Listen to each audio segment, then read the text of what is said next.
isang recipe na madali natin ginawa. So, yan na naman ang ating gustong ibahagi sa inyo. Sarap po yan. Nag-start ako sa paglagay ng cooking oil. Igisa ang onion, garlic, at kamatis. Sabay niya.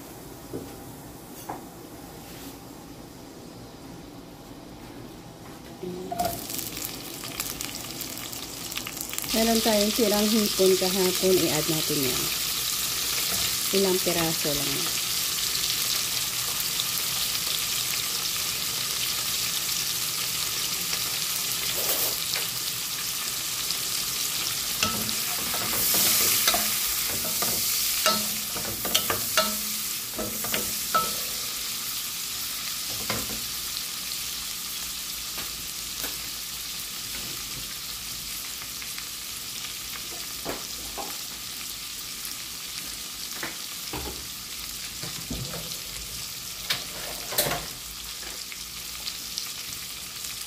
Mag-add tayo ng tomato paste.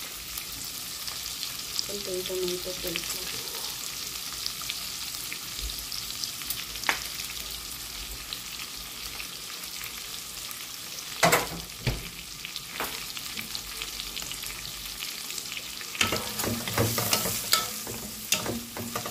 I-add natin ang patola at meron tayo dito. Maraming pechay at patola.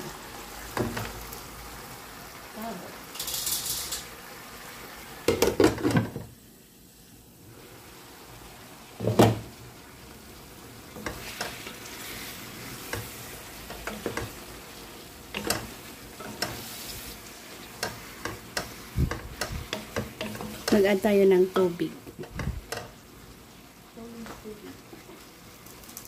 Sapat tubig.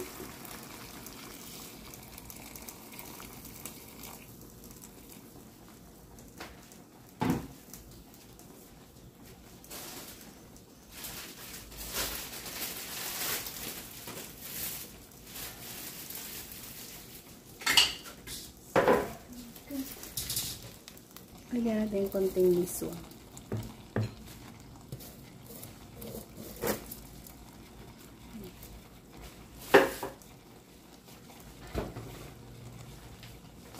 Konting soy sauce. Pampaalat natin.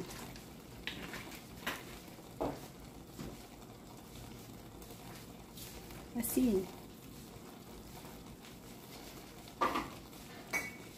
Black pepper.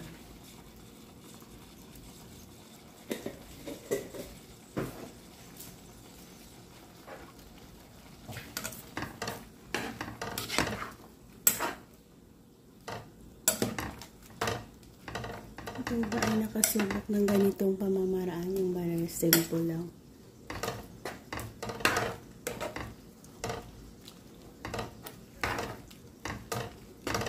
Isang kulo pa and ready to eat na tayo.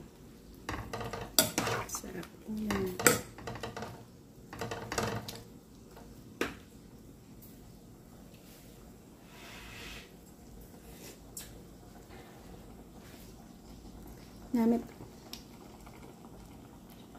Dito na ako mag-e-end guys. Nakuha ko na ang saktong lasa at luto na rin ang ating mga gulay-gulay dito.